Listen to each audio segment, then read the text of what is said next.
Hello दोस्तों, स्वागत है आप सभी का एक बार फिर से हमारे यूट्यूब चैनल पाठ्यकला पर। दोस्तों, जैसे कि हम लोग एमसीक्यू सीरीज़ में अलग अलग सिलेबस के टॉपिक से क्वेश्चंस को देख रहे थे, ठीक है। तो उसी सीरीज़ को आगे बढ़ाते हुए आज हम लोग लोक प्रशासन से संबंधित प्रश्नों को देखेंगे, ठीक है। तो लोक प्रशासन से संबंधित आज 30 प्रश्नों को देखेंगे और लोक प्रशासन से संबंधित 4 वीडियोस पहले से अपलोडेड हैं। यदि आप लोगों ने इन वीडियोस को नहीं देखा है तो प्लेलिस्ट में जा कर के देख सकते हैं। वहाँ पे प्लेलिस्ट में एक है राजनीतिक विज्ञान एमसीक्यूज़ इन हिंदी करके, तो उस प्लेलिस्ट में जा कर के बहुत सारे एमसीक्यूज़ के वीडियोस को देख सकते हैं आप लोग। आइए आज का डिस्कशन स्टार्ट करते हैं। ये मेरे बारे में है। यहाँ पे देखिए, पहला जो क्वेश्चन है हम लोगों के सामने वो है, निम्न में से एक हर्बर्ट साइमन के निर्णय निर्माण उपागम की विशेषता है, ठीक है। और आपके ऑप्शंस हैं गतिशीलता, इनपुट आउटपुट मॉडल, बुद्धिपरक वैज्ञानिक या विवेक निरपेक्ष। तो बताइए इसका सही जवाब क्या होगा। तो इस क्वेश्चन का सही जवाब हो जाएगा ऑप्शन नंबर सी, ठीक है, बुद्धिपरक वैज्ञानिक।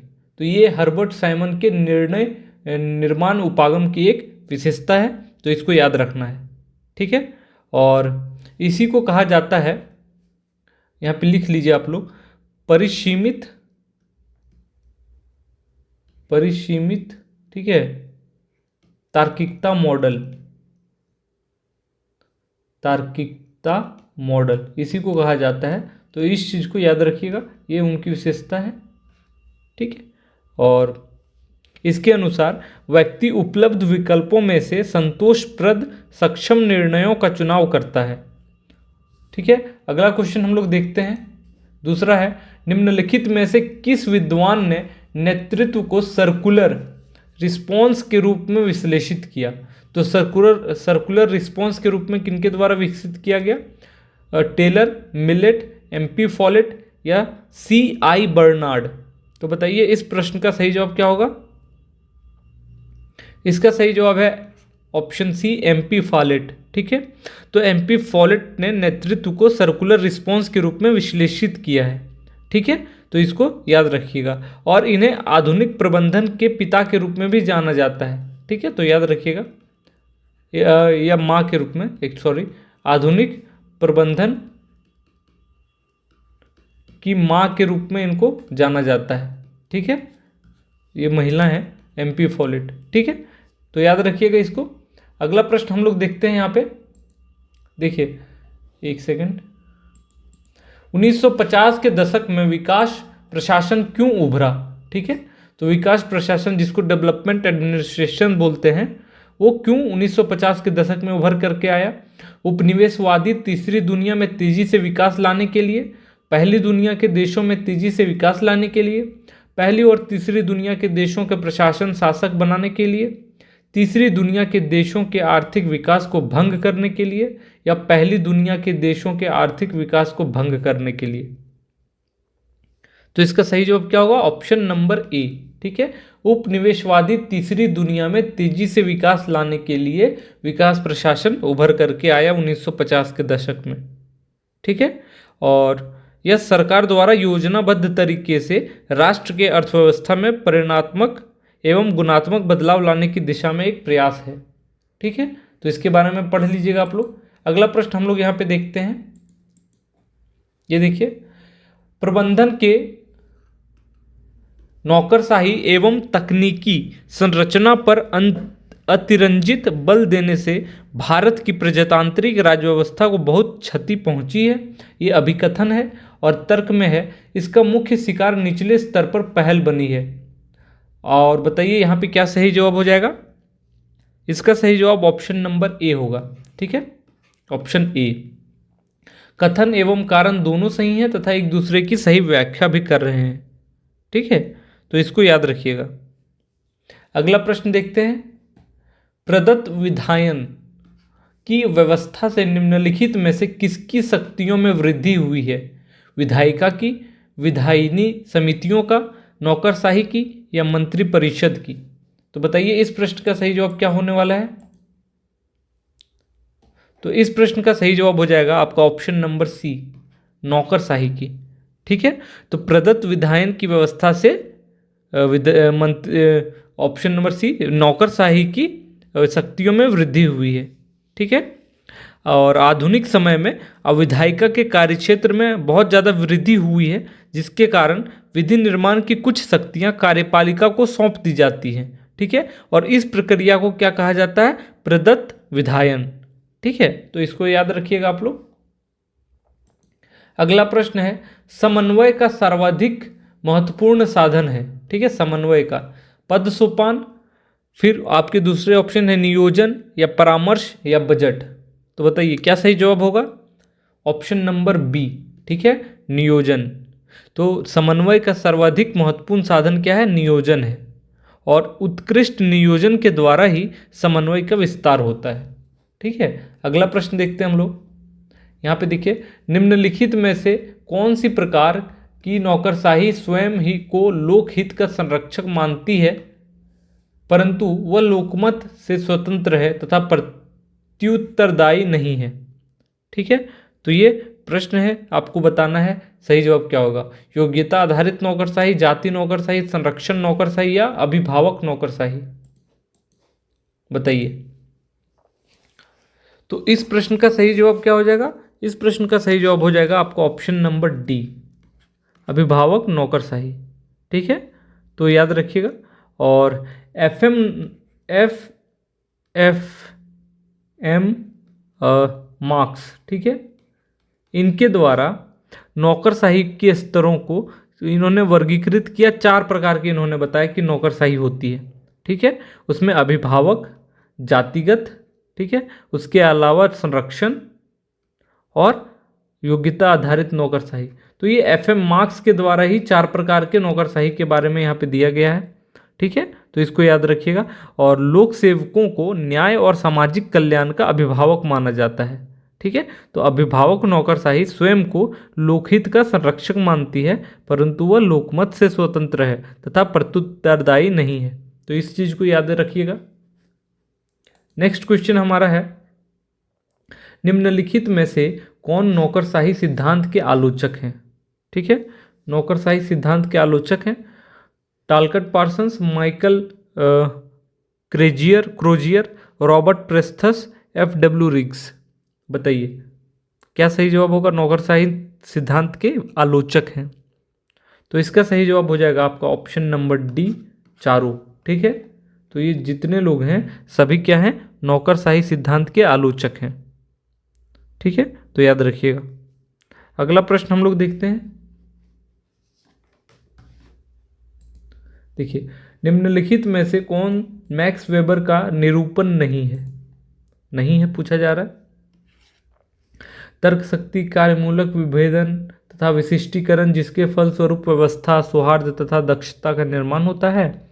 आदर्श प्रारूपों के संबंध में विश्वास तथा संकेतों पर आधारित प्रभावी प्राधिकार पद सोपानिक होता है तथा यह राज्य एवं सत्ता वर्ग से संबंधित होता है। औचित्य स्थापन तथा आदर्श प्रारूप विज्ञान विधि। तो इसका सही जवाब ऑप्शन नंबर सी हो जाएगा। ठीक है, तो ये नहीं है, बाकी सब हैं। अगला प्रश्न है, असर्शन और रीजन वाला क्वेश्चन है। देखिए, क्लासिकल सिद्धांत सार्वभौमिक सिद्धांतों के आधार पर संगठन को प्राधिकार का औपचारिक ढांचा के रूप में देखता है। क्लासिकल सिद्धांत संगठन को चलाने वाली मानव जाति को केवल मशीन के चक्रदंत के रूप में देखता है। बताइए क्या सही जवाब होगा? तो इस प्रश्न का सही जवाब हो जाएगा आपका ऑप्शन नंबर बी।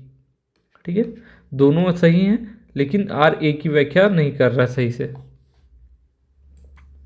ये प्रश्न देखिए, निम्न में से कौन सा रूढ़िवादी राजनीतिक विचारधारा का चारित्रिक लक्षण है? ठीक है, सहनशीलता, आजादी, कारण या संगठनवाद या संविधानवाद? तो बताइए इसका सही जवाब क्या होगा? तो दोस्तों इसका सही जवाब ऑप्शन नंबर डी, संगठनवाद। ठीक है, तो चारित्रिक लक्षण रूढ़िवादी राजनीतिक विचारधारा का कौन है? संगठनवाद। ठीक है, तो इसको याद रखिएगा। और परंपरागत जो राजनीतिक विचारधारा है वो संगठनात्मक स्वरूप पर ही आधारित है, जो संगठनों के प्रकारों, कार्यों एवं उसके शक्तियों का अध्ययन करता है।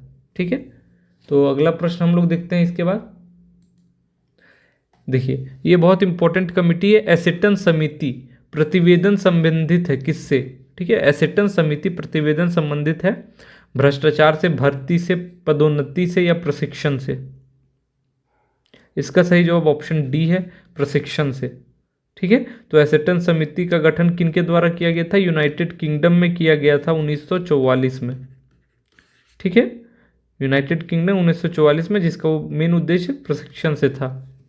अगला प्रश्न देखते हैं, किसने पद सोपान को स्केलर पद्धति का नाम दिया है? ठीक है, पद सोपान को। ऑप्शंस देख लीजिए, एल.डी. वाइट, साइमन, मूने एवं रेले, सेकलर हडसन।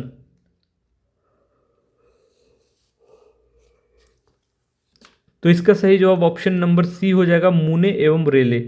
ठीक है, तो इन्होंने पद सोपान को क्या कहा? स्केलर पद्धति। जबकि हेनरी फेयोल, ठीक है, इनके बारे में भी जानिए, हेनरी फेयोल ने इसे क्या कहा? स्केलीय प्रक्रिया कहा, स्केलीय प्रक्रिया कहा। तो याद रखिएगा। अगला प्रश्न है, पद सोपान व्यवस्था के दोषों को दूर करने के लिए किसने पुल व्यवस्था का प्रतिपादन किया? यह भी इंपॉर्टेंट है, याद रखिएगा। बताइए, W.F. विलोबी ने, L.D. वाइट ने, हेनरी फेयोल ने, P.F. एपेलबी ने।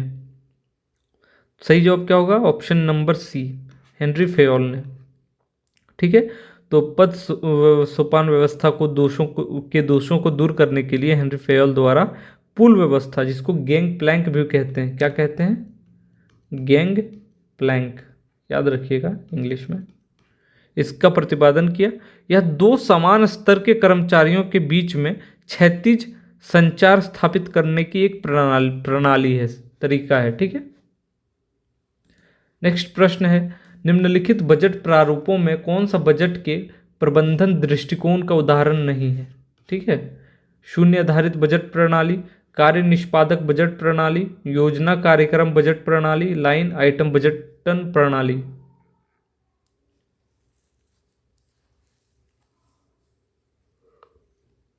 इसका सही जवाब option number D, line item budget प्रणाली है। ठीक है, तो याद रखिएगा। अगला प्रश्न है, निम्नलिखित में से किसने राजनीति प्रशासन द्विभाजन को अस्वीकृत किया था? ठीक है, Woodrow Wilson, Frank Goodnow, Herbert Simon, Robert Merton. इसका सही जवाब option number C, Herbert Simon होगा। ठीक है, तो 1946 में इन्होंने एक अपना लेख लिखा था जिसका नाम था द प्रोवर्ब्स ऑफ, लिख लीजिए आप लोग, द प्रोवर्ब्स ऑफ एडमिनिस्ट्रेशन।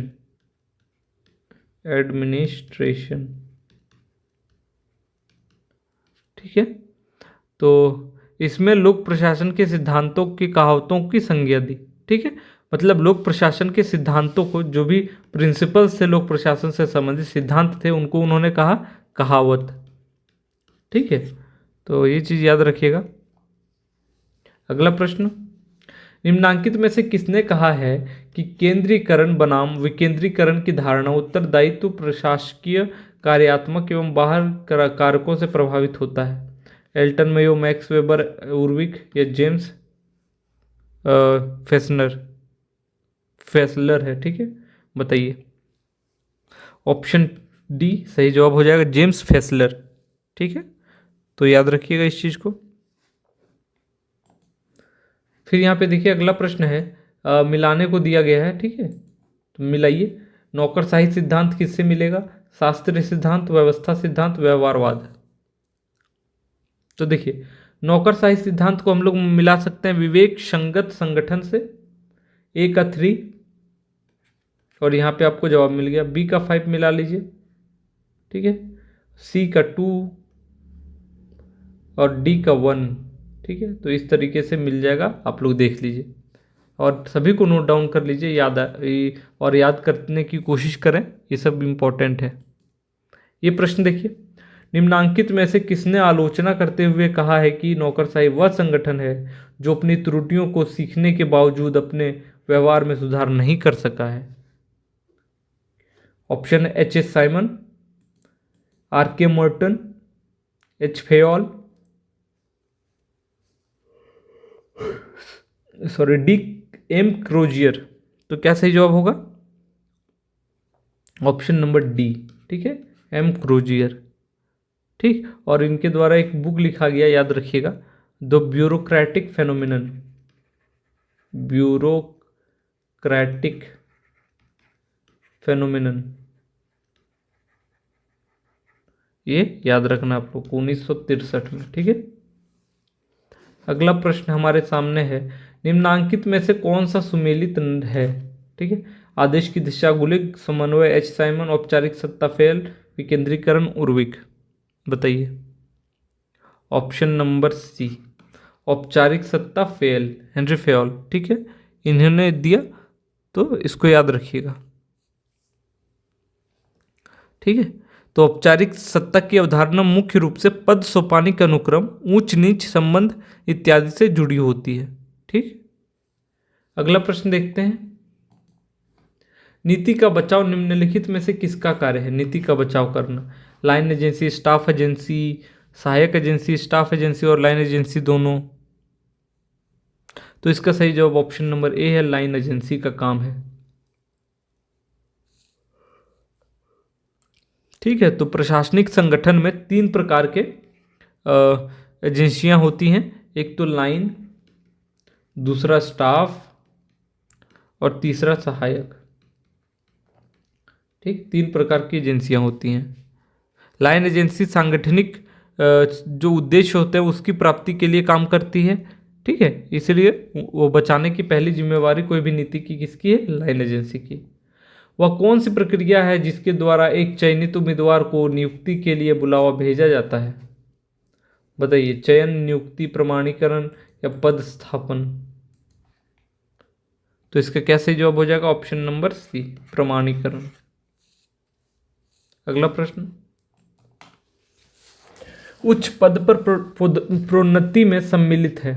पद में परिवर्तन, वेतन में परिवर्तन, कर्तव्यों में परिवर्तन, उत्तरदायित्व में परिवर्तन। सही जवाब क्या होगा? उच्च पद पर प्रोन्नति से सम्मिलित है क्या? सब, ऑप्शन डी। ठीक है, तो याद रखिएगा, जब प्रमोशन होता है तो सभी चीजें जरूरी हैं ये सब। अगला, निम्नलिखित में से किसने कहा विकास प्रशासन एक कार्य उन्मुखी और उद्देश्य उन्मुखी प्रशासनिक व्यवस्था है? एफ.डब्ल्यू. रिक्स, एडवर्ड विडनर, फेरेल हेडी, एच वॉकर। सही जवाब ऑप्शन नंबर बी, एडवर्ड विडनर। ठीक है, तो इसको याद रखिएगा। अगला प्रश्न देखते हैं, यहां पे देखिए तर्क और अभिकथन है। हर्बर्ट शाइमन ने संगठन के शास्त्रीय सिद्धांत की एक मशीन प्रतिमान सिद्धांत के रूप में खिल्ली उड़ाई है। शास्त्रीयतावादी संगठन के औपचारिक संरचनात्मक भाग के प्रति अत्यंत तल्लीन रहते हैं और वे मानव कारकों की कीमत पर करते हैं। इसका सही जवाब ऑप्शन नंबर ए होगा। ठीक है, जल्दी जल्दी हम लोग देख लेते हैं। निम्नलिखित प्रशासनिक चिंतकों को कालक्रम में व्यवस्थित कीजिए। तो सभी को पता होना चाहिए कि कब डेथ हुआ, कब मरे, तो ये ऐसे लिख लीजिए। बहुत ही डिफिकल्ट है ये, PYQ है। ठीक है, UGC नेट में पूछा गया था 2017 में। ये इनका टाइमलाइन है, एफ.डब्ल्यू. रिक्स का टाइमलाइन क्या है? 1917 से 2008। MP फॉलेट का क्या है? 1868 से 1933। ठीक है, और विलोबी का है 1867 से, एक सेकेंड थोड़ा गड़बड़ हो गया, यहाँ पे 1867 से 1960 तक। ठीक है, रॉबर्ट डहल का क्या टाइमलाइन है? रॉबर्ट डहल का टाइमलाइन है 1915 से 2014। ठीक है, तो इस तरीके से यदि आप मैच करेंगे तो ऑप्शन ए सही जवाब हो जाएगा। ठीक, तो याद रखिए इस चीज को। अगला प्रश्न की तरफ हम लोग बढ़ते हैं। देखिए, निम्नलिखित में से वे कौन से सुधार प्रतिमान हैं जिनकी पीटर्स ने परंपरागत लोक प्रशासन के विकल्पों के रूप में पहचान की थी? बाजार प्रतिमान, भागीदारी आधारित राज्य प्रतिमान, नम्य सरकार प्रतिमान, विनियमित सरकार प्रतिमान। बताइए, इसका सही जवाब ऑप्शन डी होगा, चारों। ठीक है, तो याद रखिएगा किनके द्वारा, जीन की पीटर्स, ठीक, पीटर्स के द्वारा। निम्नलिखित में से कौन सहायक एजेंसी का एक उदाहरण है? रक्षा विभाग, गृह विभाग, प्रधानमंत्री कार्यालय, लोक निर्माण विभाग। तो इसका सही जवाब क्या हो जाएगा? ऑप्शन नंबर डी, लोक निर्माण विभाग, ठीक, PWD। तो सहायक जो एजेंसी होती है, ठीक है, एक याद रखिएगा सपोर्ट में काम करती है लोक निर्माण विभाग। अगला देखते हैं, निम्नलिखित में से किसने किसी प्रशासक प्रबंधक की 6 विशेषताएं विनिर्दिष्ट की हैं? शारीरिक, मानसिक, नैतिक, सामान्य, शिक्षा, विशिष्ट ज्ञान, अनुभव। किनके द्वारा किया गया है ये बताना है। तो इसका सही जो option number A, Henry Fayol, ठीक है। तो याद रखिएगा। देखिए सिद्धांत और चिंतक है, परंपरागत सिद्धांत मानव, इसको मिलाइए, कैसे मिलेगा? तो परंपरागत सिद्धांत हम लोग मिला सकते हैं हेनरी फेयोल से, एक का 2 ना, देखिए एक का 2 इसमें भी है और इसमें भी है। दूसरा देखते हैं मानव संबंध सिद्धांत, याद है एल्टन मयो यहाँ। तो बी का 1, बी का 1 इसमें है ना, ऑप्शन डी सही जवाब हो जाएगा, ठीक है। बाकी मिला लीजिए, सी का 4 और डी का 3। याद रखिए इन सभी सिद्धांतों को। अगला क्वेश्चन हमारा दोस्तों आज हम लोगों का सारे क्वेश्चंस यहीं समाप्त होते हैं। तो हम लोगों ने कुल 30 प्रश्नों को आज देखा, ठीक है, जो लोक प्रशासन से संबंधित थे। तो आई होप कि सारे क्वेश्चन से आप लोगों को कुछ ना कुछ सीखने को मिला होगा। तो यदि आप लोगों ने हमारे चैनल को अच्छे से फॉलो किया तो हम लोग बहुत सारे MCQs के वीडियोज़ को देख रहे हैं। आप हमारे प्लेलिस्ट पे जाके बहुत सारे कंटेंट का इस्तेमाल कर सकते हैं, यूज़ कर सकते हैं, ठीक है। तो आप सभी को एक बार रिक्वेस्ट करना चाहूँगा कि हमारे चैनल को ज़्यादा से ज़्यादा लाइक, सब्सक्राइब और कमेंट करें, ठीक है। मिलते हैं अगले वीडियो में, तब तक के लिए आप सभी का बहुत बहुत धन्यवाद। Thank you so much.